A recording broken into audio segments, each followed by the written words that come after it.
अस्सलाम वालेकुम। अच्छा, अब हम पढ़ेंगे सेफलोस्पोरिन्स। पेनिसिलिन्स हमने पिछली वीडियोस में कवर कर लिया है। तो ये एक टेबल रहती थी इधर इसमें हमारी कैटसन में। तो ये बहुत आसान है, खुद ही पढ़ लेना कि बैक्टीरियासीडल क्या होता है, बैक्टीरियोस्टैटिक क्या होता है। सीडल वो होता है कि बैक्टीरिया को डायरेक्टली उड़ा देना है, किल करना है।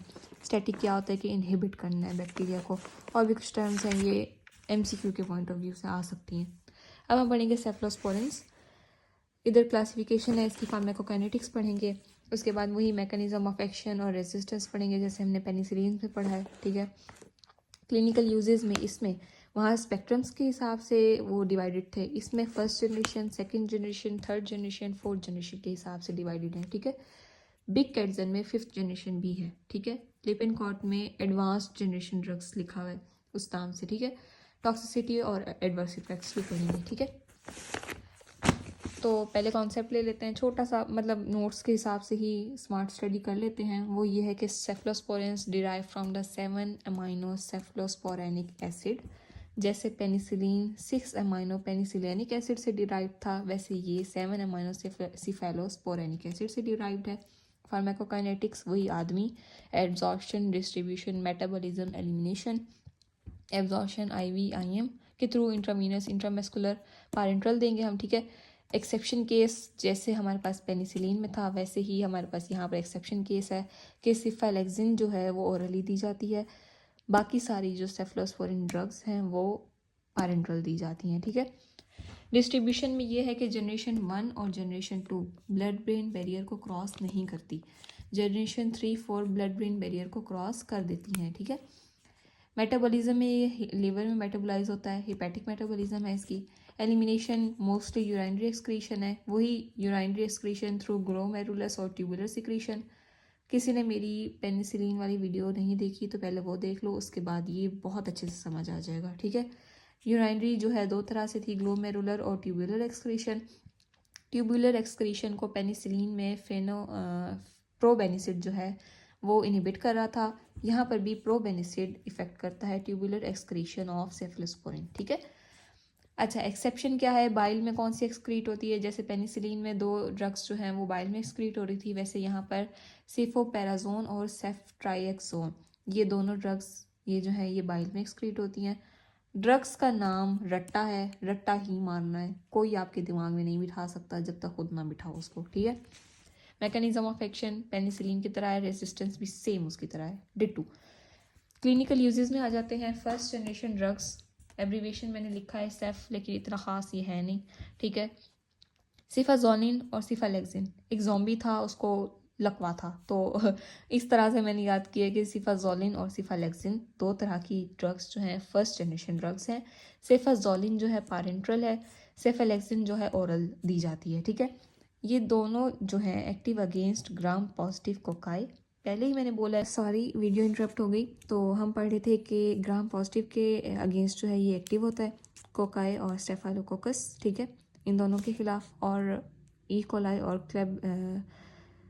क्लेबसेला के खिलाफ भी होता है ये। ठीक है, these drug given in UTI and abscesses. First generation drugs हमने स्टेफाइलोकोकस पीछे भी पढ़ा था, पेनिसिलिन भी दी जाती है उसके लिए। ये मेनली UTI और एब्सेसिस के खिलाफ दी जाती है, मतलब इन डिजीज़ में दी जाती है। नेक्स्ट हम पढ़ेंगे सेकेंड जनरेशन ड्रग्स। इसमें है, इतना इम्पॉर्टेंट नहीं है सेकेंड जनरेशन, लीस्ट इम्पॉर्टेंट। ठीक है, इसमें सीफेक्लोर और सीफ्यूरोक्साइन ये 2 ड्रग्स हैं। मेनली H इन्फ्लुएंजा, ये याद रखना है, इसके लिए दी जाती है। ठीक है, थर्ड जनरेशन ड्रग्स ये बहुत इंपॉर्टेंट है, इसके नाम याद करना वाकई मुश्किल है, लेकिन करने पड़ेंगे, मतलब वाकई करने पड़ेंगे, बंदे की बच्चे की तरह बैठ करना इसको याद करना है। ठीक है, तो मैंने काफ़ी इसमें निमोनिक बनाने की कोशिश की लेकिन सब फजूल था। तो इसमें सेफ्ट्राइक्सोन मेनली एक ये दवाई है, एक है सेफेक्साइन। ये दो बहुत इंपॉर्टेंट है, इनके MCQs भी बनते हैं। ठीक है, कुछ और याद हो ना हो ये तो लाजमी करना है। ठीक है, अच्छा, हमने पीछे पढ़ा था निजेरिया मेनिनजाइटिस के लिए पेनिसिलिन G देते हैं हम, निजेरिया गोनोरिया के लिए यही सेफ्ट्राइक्सोन देते हैं। ठीक है, और हमने ये भी पढ़ा हुआ है, अभी यहाँ पढ़ा है कि सेफ्ट्राइक्सोन और सेफोपेरेक्सोन जो है ये बाइल के थ्रू एक्सक्रीट होता है। तो यही दो जो हैं ये निजेरिया गोनोरिया में देते हैं, सेफ्ट्राइक्सोन, ठीक है। Also used in acute otitis media, इसमें भी दी जाती है।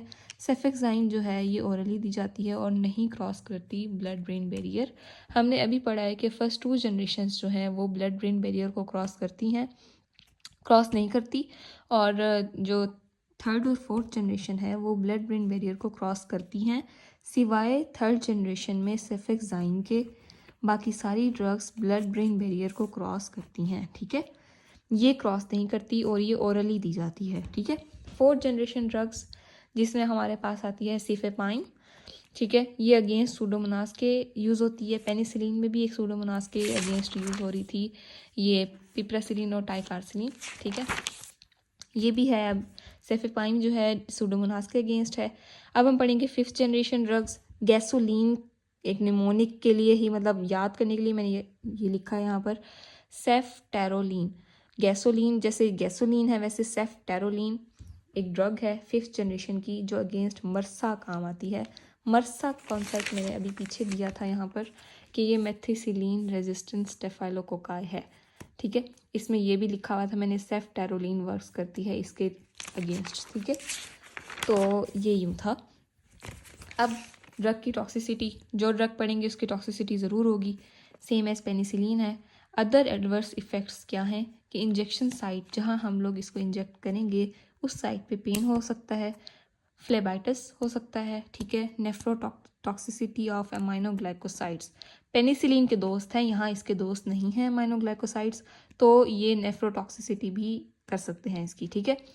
जो अल्कोहल एडिक्ट्स होते हैं या इथेनॉल में, ये जो है ये कॉज करेगा डाइसल्फिराम रिएक्शंस, ठीक है। Disulfiram like reactions occur in that cephalosporin which contain methyl thiotetrazole groups। ये अक्कर होते हैं उनमें जिनमें मिथाइल थायोटेट्राजोल ग्रुप्स होते हैं सेफलोस्पोरिन जिनमें, ठीक है ना।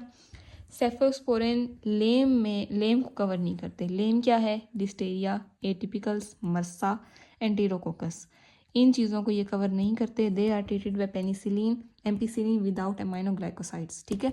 ये बात मैं नहीं कह रही, यहाँ पर नहीं लिखी हुई, यहाँ लिखी हुई है कि ये लेम नज़र आ रहे हैं। सेफलोस्पोरिन जो है लेम को कवर नहीं करते, मींस लिस्टेरिया, एटिपिकल्स, मर्सा एंड एंटीरोकोकस ये ट्रीट होते हैं थ्रू एम्पिसिलिन, ठीक है।